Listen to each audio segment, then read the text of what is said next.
Survivor Series has come and passed, and all the hype that was put into this year's show, with it being the 25th anniversary of none other than the great one, The Rock, the People's Champ, Rocky Maivia, debuted at Survivor Series 25 years ago. So, of course, the one of the big hypes going into it was, do we get The Rock? Does he start off the show? Does he come out after Roman retains, well, not retains, but successfully defends the SmackDown brand's honor against the Raw's heavyweight champion, Big E? Did we get it earlier, when Vince McMahon himself showed up and made a surprise appearance and hid backstage in his limousine? And he did not come alone. He was greeted by a group of WWE independent contractors. I don't know why that was the first thing that came to my mind, but WWE superstars in the back. I guess a lot of reasons why that was the first thing that came to mind, but nonetheless, a group of WWE superstars, just random assortment there. And like I said, next thing we know, Vince turns around and is he sitting with someone? Is it Shane? Is it Stephanie? Is it Triple H making his triumphant return to come save us all? No. It wasn't even The Rock. Nothing. It was an egg. A golden egg, which we later found out was worth $100 million, given to Vince McMahon by none other than the great one, The Rock. Which I'm actually surprised, in all seriousness, that they even would bring up The Rock's name specifically. Obviously, if you watch the show, it was littered and just filled and inundated with The Rock tribute videos, every type of package and recap package that you could think of regarding his career, certain moments, everything was built into last night's Survivor Series show. It was pretty much the thread throughout the entire night, besides the whole brand versus brand supremacy nonsense. But the theme of the show was The Rock, and with speculation being that it may actually be the women who main event Survivor Series, and Roman and Big E would open the show. That kind of lent to a lot more speculation as well. But of course, it ended up being the exact opposite, and Charlotte and Becky got to open up the show, which we will get to in a second. But no Rock, guys. No Rock at all. And if you listen to the preview show that I did with Matt over on the WWE podcast, and if not, definitely give them a follow at the WWE podcast. It's a supreme wrestling show, and I believe it's a top 50 wrestling podcast, and that says a lot. Because just like I said at the beginning of this show, when kind of made our debut pod here, the last thing the world needs is another wrestling podcast, because we are flooded with them, right? But Matt's podcast is one of the trailblazers, at least from the fans' perspective as well. So the fact that his podcast is up there in the top 50, mixed with all wrestlers, superstars, your Kurt Angles, your Conrad Thompson's Empire, that's 5-6 talents right there alone. So just it shows a lot for the production and just the time and the effort that his team puts in. So always lucky and thankful when he allows me to come on and hop on for, which normally is a preview show for a pay-per-view coming up. So hopefully we'll get something locked down prior to this year ending, since there's no more pay-per-views for AEW or Raw or SmackDown before this year ends, which is kind of interesting when you think about it. But yeah, so no Rock, guys, and honestly, I'm a little surprised. I stated with Matt that I was one of them. I kind of bit into The Rock being there. I was actually kind of have a little bit of FOMO, right? Once we got closer to Survivor Series and there was more hype and more speculation, and The Rock had even sent out a tweet hinting that he may be watching Roman's match closer than he may think. All that, it's... I hate to be this person, guys, but I have to, since I'm kind of personally involved in this respect. So I've seen a lot of comparisons with AEW's speculation with CM Punk, right? How AEW, just by speculation alone, sold out the arena in Chicago, and just the hesitation that I had personally with buying a ticket, because obviously that was in Chicago. I was living in Virginia at the time, not right down the road. So thankfully I was able to find a very affordable ticket, which again, shout out AEW, because looking at just comparing ticket prices alone in the same market is astronomical. So the difference that you compare, and I get, once a solid brand who's been around X amount of years, I get that, but still, like, especially with these times, it's nice to be able to go to an entertainment event and not spend hundreds and hundreds of dollars on just the ticket alone when you have to pay for traveling and everything like that. So saying all that to get to the point what I'm trying to make is, the AEW has only been around for a few years now. No surprise. Everyone knows that. Nothing earth-shattering there. The fact that they have built up so much goodwill, and I trusted them, and I believed in them, and I put my money and invested in them, hoping that the payout would be there, right? And CM Punk will return, and sure enough, that's exactly what we got, and exactly what we wanted. Again, it may not be apples to apples, but I feel it's a very good comparison, because WWE kind of did this to themselves, and he may still show up on Raw, that being The Rock, but if that's the case, I get it. I kind of get it in a sense, but if I'm at Survivor Series, and I understand that they'll be back at the Barclays Center on Raw as well, but let's say I just bought a ticket to Survivor Series. That's the event proper that The Rock made his debut at. If you're hyping that and playing video packages non-stop, you have Jimmy Fallon asking Roman Reigns a question about The Rock. You don't do all of that and put up all this hype and speculation, and oh man, is he going to be there? And him not be there. I don't blame The Rock at all in this. For the record, like I don't know if that needs to be said or not, but I blame WWE at full force for this. And like I said, he may show up on Raw, he being The Rock, since the whole thing going into Raw into Raw rather, is this whole egg fiasco, which is I don't even know what to say about it. Like I'm just waiting to see how this plays out before I trash it too hard. I think it's funny. And in every sense of the word, I think it's something that is comical. I think it's something that you can laugh at and pick which way you want to go with that. But I'm just waiting to see how Raw plays out, and I'll give them credit. Vince, they hooked me, and I don't know what that says about me, that I'm intrigued about this stupid fucking egg thing, but I think it's not just the egg itself, obviously, but it's the fact that the egg is related to The Rock's new movie, Red Notice, which is on Netflix, all that good stuff. And by the way, as I'm saying this, it's so absurd, and just this is a Survivor Series review, and I'm talking about a prop egg from a movie, but apparently it's the real thing, and it's $100 million. So we'll see, but that's why I'm holding out hope, guys. If nothing else, if he doesn't show up tonight, they're saying maybe SmackDown. SmackDown is The Rock show. The point is, you can't keep stringing people along. WWE needs as much goodwill as possible right now, and I hate to say that, but it is what it is. If just take a look at the latest headlines from the past 6 months for WWE, it's primarily not good. So they need everything they can get. And if last night was just a teaser to get people to buy into tuning into Raw, then kudos to them, but it's still pretty shitty for the people who were there last night in Barclays Center at Survivor Series. Because, like I said, yes, they're at the same venue the next night, but it's not like WWE bends over backwards to make sure the ticket prices are affordable. So if you bought last night, you may not be able to go tonight. Tonight's a school night, work night, all that good stuff. So it is what it is. And again, you have to pick and choose what you go to and all that, but me personally, if I was in the New York area and I had to choose, I would have chose to go to Survivor Series, because that's where I would have expected The Rock to come back. But I don't know. I think I'm more hopeful, if nothing else for WWE's sake, that he does return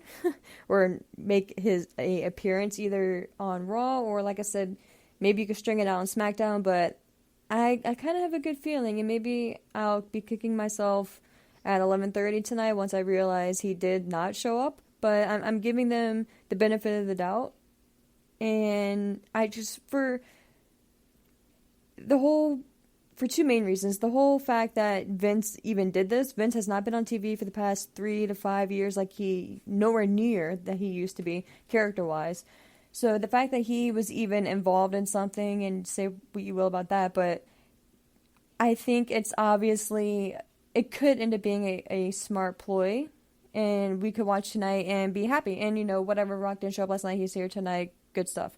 But I still think it's kind of shitty that you didn't have him bring him out last night. But I will say the hook with Vince debuting that egg. And what is it with Survivor Series and eggs and the big reveal with an egg, right? So is this egg going to open up? Is something going to be inside the egg? Let's hope not. But like I said, I will give them credit for the tease and the build into tonight, because along with the egg, Vince did say that it's all hands on deck essentially for tonight's Raw, and the fact that both rosters are going to be there.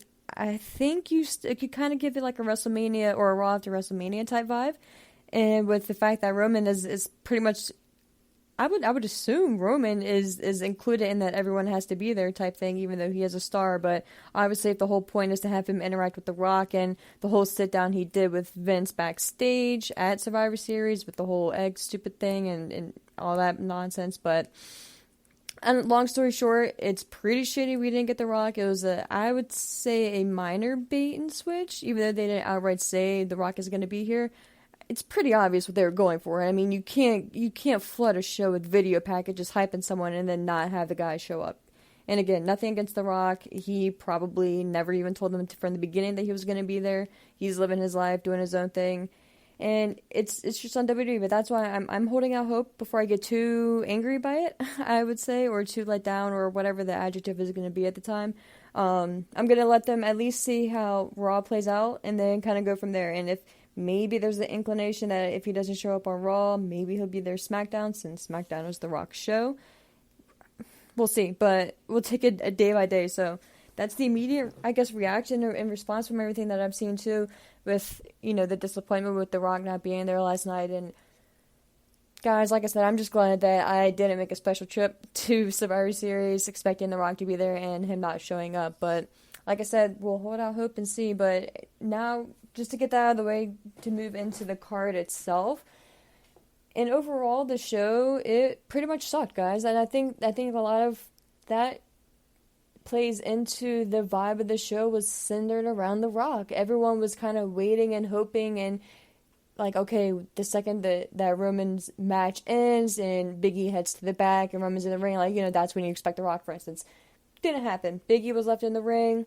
We'll get into that later on, but you guys know where I'm going. But I think the mood was kind of killed, and I don't know. I just think that had a lot to do with it. Yes, the Brooklyn crowd was pretty amped at certain points, but they were also dead at certain points too, at least my perspective. But we'll get into that a little bit more too throughout the show. But the show itself started with, of course, the kickoff show, which starts around 7 p.m. Eastern Time. And surprisingly, it started off with Damien Priest versus Shinsuke Nakamura. And I was surprised with that. Matt and I had discussed again on the WWE podcast that we both had thought that or at least I did, initially thought that the Battle Royal, the 25-man Battle Royal, which was also another tribute to The Rock, throw that out there.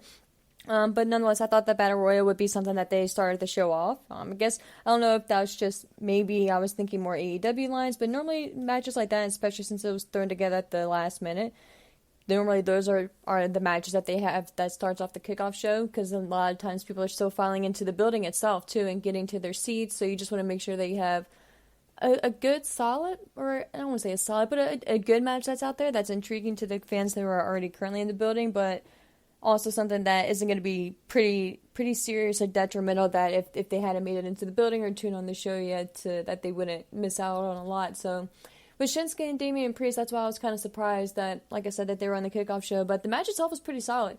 Like I said, I'm a big Damien Priest fan. I love the new music and the direction that he's going in with this more edgier side. And I don't even think it's a heel turn or anything like that. I think it's just that, and just try to make him like a cool guy and just one of those like edgier, just badass guys that you just don't want to fuck with. And I kind of liked the, yes, I would have loved to see a clean finish, but I kind of liked the fact that he warned Boogs, hey, because of course Rick Boogs is accompanying Shinsuke to ringside, but he was like, dude, like, if you don't stop with that guitar, I'm gonna kill you, essentially. And he gave him he'll give him a stare the first time, then the second time he pretty much mouthed out to him, like, hey, pretty much, like, chill the fuck out type thing. And Boogs did it again, and Damien Priest just had enough. Went out there, took the guitar right off of Boogs, and just snapped that thing right over his knee, which, I don't know why, but the second he did that, and the way that guitar broke, and how he still had the base of it to smash over Boogs' face, man, it just looked brutal, and made Priest look like a badass. So again, I would have loved to see like an actual finish and I had predicted that Priest was going to win by pinfall.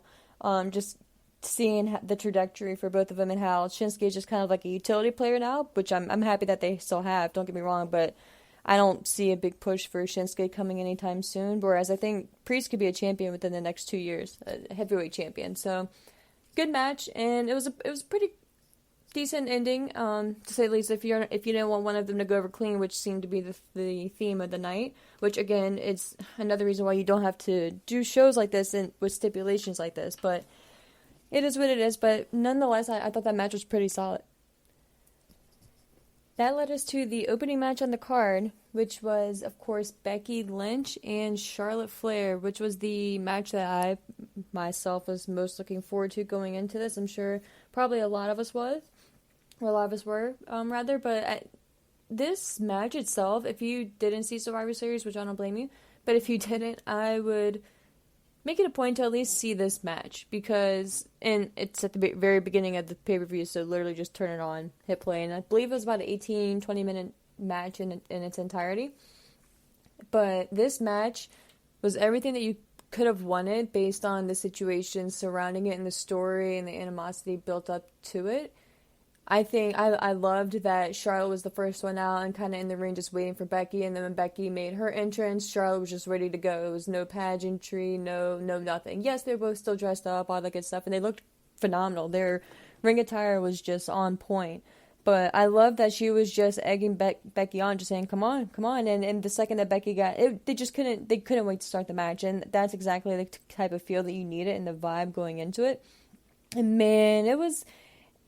Of course, they didn't, quote, shoot on each other, right? And that's not, I think, what any of us really wanted. And if you did, then whatever. But with wrestling, that's not what you want, and especially something like this. Like, you want to see them push it as far as you can, but at the end of the day, you still want them to be professional and respectful of each other, too, or at least some, like, meek foundation, regardless of how thin it is at this point. But I think that they proved and they showed that you can maybe hate each other if they're at that point, but if not at that point, strongly dislike each other and go out there and still put on a phenomenal, hard-hitting, snug match. And man, there was this one kick that Becky did to Charlotte towards the beginning part of the match. It was I forget what they were doing the minute that led up to it, but Becky just did pretty much just like a swift turn kick and just got Charlotte right in the nose. She didn't bleed or anything, so I was actually kind of surprised about that. But man, the second that kick connected, Charlotte was just fired up. You can kind of see that kind of knocked her silly a little bit, and that's why I know it hit her nose, because it was one of those reactions where, like, if you ever got punched in the face or hit in the nose or anything for that matter, it kind of that teary, like, you just gotta take a second to kind of collect yourself. You're not loopy, but you're just like, whoa, what just happened? So it was that type of thing. And you can obviously tell that Becky didn't hit full force, which obviously then would have definitely had left Charlotte with a gusher there. But it was snug enough so you could hear, you could see it. It was just, I think that might have been my favorite part of the match, to be honest with you, just because it was just the precision. It was just so perfectly done. And it wasn't even a big deal, but to me, that was probably my favorite part of the match itself. But definitely go through and check this match out. I think the hype and the build-up and the work that these two ladies did and how they were able to be professional through it speaks volumes. And I think that they, you owe it to yourself if you're a fan of either of them to check it out. So, and I like the way it ended with Charlotte going for a cheap victory, essentially trying to hold the ropes to get the 3 count, and then Becky reversed it, got into a small package, and was able to hold on to the bottom rope herself and kind of outsmart Charlotte. So that kind of leaves the door open for a rematch, of course, going down in the future, which my idea may be WrestleMania. Don't really know how we would get there at this point. And as I say that, WrestleMania may be a little soon, because I love what they're doing with Bianca, and I think that Bianca and Becky could be a hell of a show or a hell of a match at the WrestleMania.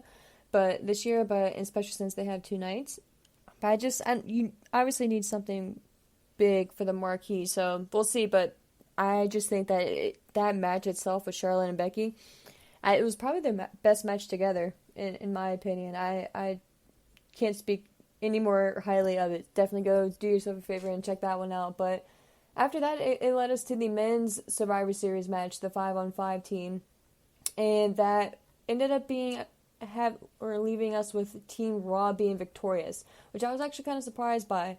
We started the show or the match itself off rather with Team Raw not really getting along, or and kind of having a one-upsman and debating on who was going to start it, and then Kevin Owens finally talked Seth into letting Kevin start off the match, and Kevin, I don't know if you want to say outsmarted them, but he used that as an opportunity to turn his back on Seth, and pretty much just left the match, walked up the ramp, went to the stage, turned around, said something pretty much to the effect of, if you want to see me be slimy or slimy something, or something to that effect, I'm going to be the best one there is, or something. I don't know if the commentators picked up on it either, but I didn't get quote word for word what he said, but pretty much solidifying his heel turn, I would say, and did a nice little bow there. So that just heatens up the story going into Raw as well, but that left Raw with being short a opponent already. Or not an opponent, but a teammate rather, and to face off against SmackDown. I had Team SmackDown winning this to begin with. I just thought that the SmackDown team members themselves needed that maybe more than Raw did. But kind of looking back on it, I'm not maybe that surprised. But just kind of go through the order of the match itself a little bit more. Finn Balor had gone in there and scored a pinfall for his team by eliminating Happy Corbin. That led to Bobby Lashley getting in the ring, and him and Drew McIntyre had a nice little resummation. I don't know if this is a word. I think I just made a word there. But a nice little resume to their feud that they had back on Raw a few months ago when Bobby Lashley was the champion, and of course Drew was trying to get his title back. So that was a nice little tease to the past and a play on their history there, but it kind of protected them both as well, and allowed it to where they both were able to exit the match by getting counted out and not actually being affected by like a pinfall or a submission. I was surprised because I thought Drew was going to be the sole survivor for this. Like I said, being on Team SmackDown, I thought maybe he needed a little boost going forward, but hey, what do I know, right? But later throughout the match, Austin Theory was in there, was trying to, make a name and a moment for himself and score a victory, but I don't believe, let me double check my notes here. I believe he did, yeah, so he did end up getting a pinfall here. I was checking my notes on Sheamus, which I was actually kind of surprised about, but that left it to Jeff Hardy and Seth Rollins, and I think at that point it was pretty unfortunately obvious who was going to get the victory there, that being Seth. And, not for nothing, I think it was well earned by Seth. His character pretty much needed probably a victory coming out of the feud that he had with Edge as well, and kind of losing that in its totality. So I can kind of get it, right? And Seth's character can just talk about this for who knows how long. But I think, too, with Seth being the essentially next opponent for Big E, since he had won that number one contenders match, I think you kind of maybe wanted to, in their minds at least, maybe build him up. But I still think Drew could have used the win maybe a little bit more than Seth. And again, too, because you could have maybe held out Kevin and actually kept him in the match and had them be at odds and not be able to face each other and get along. So, I don't know, I just think there was different ways you could have gone about it, but I get where they're going for here, too, by having Seth win. And if nothing else, it just also solidified how big of a star Jeff Hardy is and how much everyone still loves him. And I'm sticking with it, guys. I could be crazy, but my prediction for the Rumble is a Jeff Hardy versus Roman Reigns title match. Not saying he's going to win. It's probably going to be pretty obvious that he's not going to win the title, but I think you give Jeff a nice 4-week hot streak, some nice video packages, a build-up, have Roman Reigns acknowledge his past and stuff like that, and I think it could be something. I think it could be something good. After that, we had the 25-man Battle Royal, which, again, was a very last-minute addition to the card, and I think should have been left for the kickoff show, and this was and the fact that it was even tied to The Rock, in celebration of his 25-year anniversary, or anniversary of his debut. This match and what it looked like, and the sponsorship, and just the lack of seriousness, and the fact that there was literally nothing, again, the whole theme of the show, there was nothing at stakes, nothing, almost didn't win anything, and spoiler, almost won, but almost didn't win anything. The match itself didn't really make any sense. You would have thought that the guys in the ring, the other 23 for that matter, would have gone off after Omos and Shanky to get the two biggest guys out of the ring, or maybe not AJ, so I guess the other 22 or whatever, but I don't know. I wasn't here for it. I don't really care about this match in itself, and I think I'm tired of seeing AJ with Omos. I'm not a fan of Omos. It's nothing against him. He smiles a lot. I don't fear him. Like, I don't see him as a big monster or anything like that. Like, he just looks like a nice guy. Honestly, like, he looks like a guy, like, you would just walk up to and, like, you wouldn't give him a hug. You know what I mean? Like, I don't know. I just feel like he looks more like a guy that would help you than want to hurt you. And I'm ready to see AJ kind of move back into the singles role and just be more of a serious competitor, especially since, he's getting up there as well, and we don't know how much longer he's going to be in wrestling in ring, and he may want to transition backstage, and we just don't know, right? And it's just one of those things where you kind of want to appreciate what you have while you have it and take full advantage of it. And when you have someone like AJ Styles, like, yes, he's done great in the tag division when there essentially wasn't one, but I think it's time to elevate him out of that now. Not even saying they have to go against each other, him and Omos, or have this big breakup or anything like that. Like I said to Matt before, I would be totally cool if Omos was more of a bodyguard role and kind of moved back into that with AJ, or just did their own thing, just kind of fade away from each other. But I don't know. I think that AJ would be a great opponent for a Big E after he gets done with Seth. I think if he keeps the championship, of course, going forward, but I could see a nice little feud there with Big E and AJ Styles. So I'm just not here for this match and the flinging of the pizza and stuff like that. It's just, it's just a waste. It's just something that could have been on the kickoff show and just didn't need to be on the card proper. And it could have cut off a lot of time as well. And the fact that it was a 25-man battle royal for The Rock, like, come on now. After that, we got Mr. Record Breaker himself and record setter Randy Orton. I finally got the official count. I've been looking everywhere. Everyone was just saying how he just set the record for the most pay-per-view appearances and stuff like that. So I'm like, well, what's the total, right? Like, what's the number? So finally, it's official at 177 pay-per-view matches, which is insane to think about.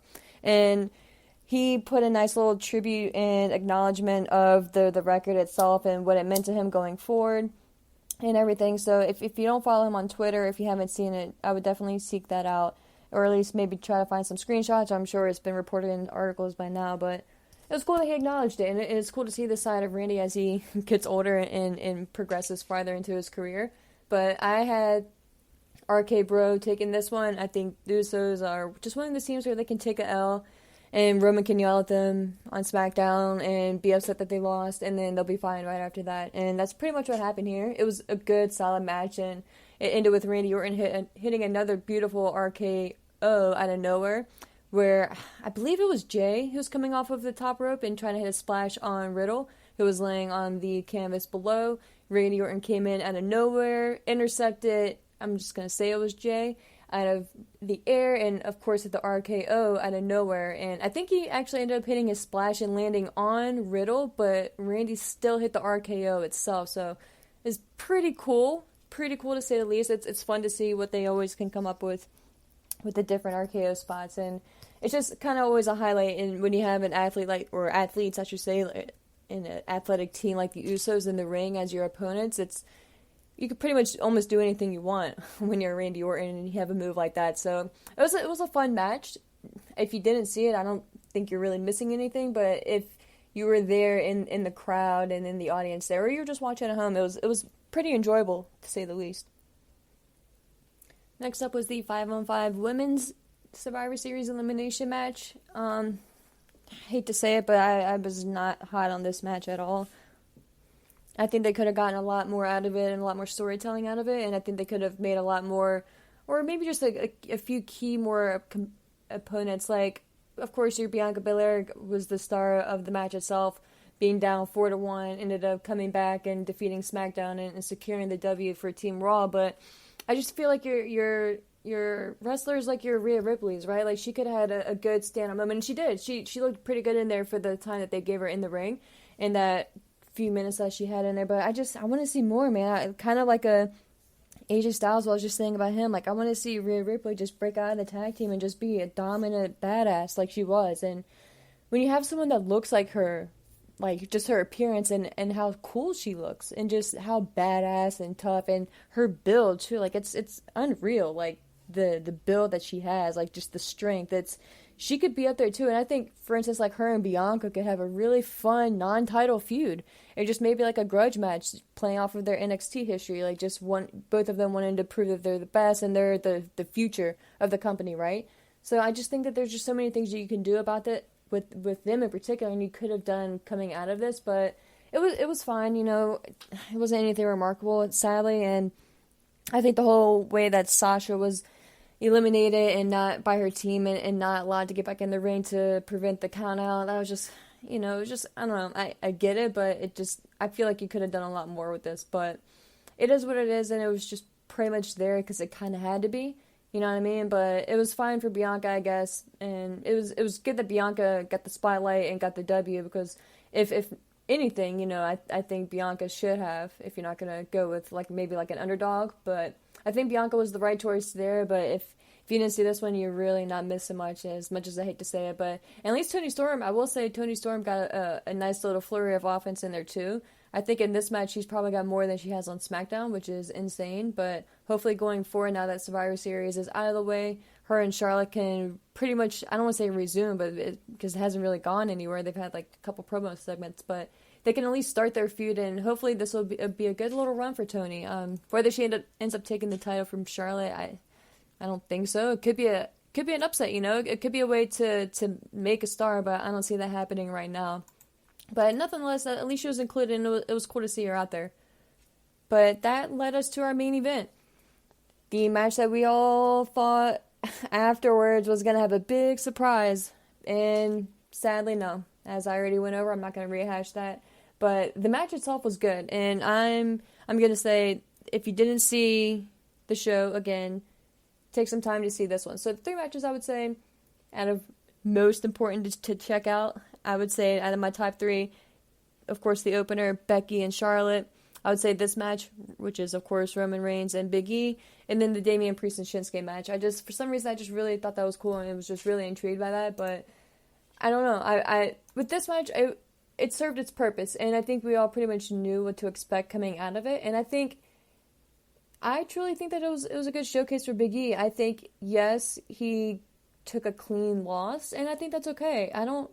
And I think, of course, if it's crazy to compare again, but if AEW has shown us, if you needed that reminder, it's okay to take a clean loss, you know. Yes, he is the WWE champion and the focal point of your flagship show. I think I hit all the corporate words there. Being Big E, but Big E, what he's been doing lately too, and what I wish was getting a little bit more spotlight is all the outside activities that he's been doing and everything that he's been showing up for. He has led a few boxers and done the intros for a few boxers before their fights. He's been doing press conferences, radio shows, and it's going kind of under the radar, and I'm a little bummed by that, but I really enjoyed this match. And there was I'm not sure if it was an interview or like an audio video, or an audio, I guess I should say interview, or just a video from WWE's producers themselves backstage, but I read somewhere that Big E had pretty much put over Roman and said that, yeah, he's the real deal, and you don't really realize that until, or you just realize what level he's on, pretty much something to that effect, once you're in the ring with him one-on-one.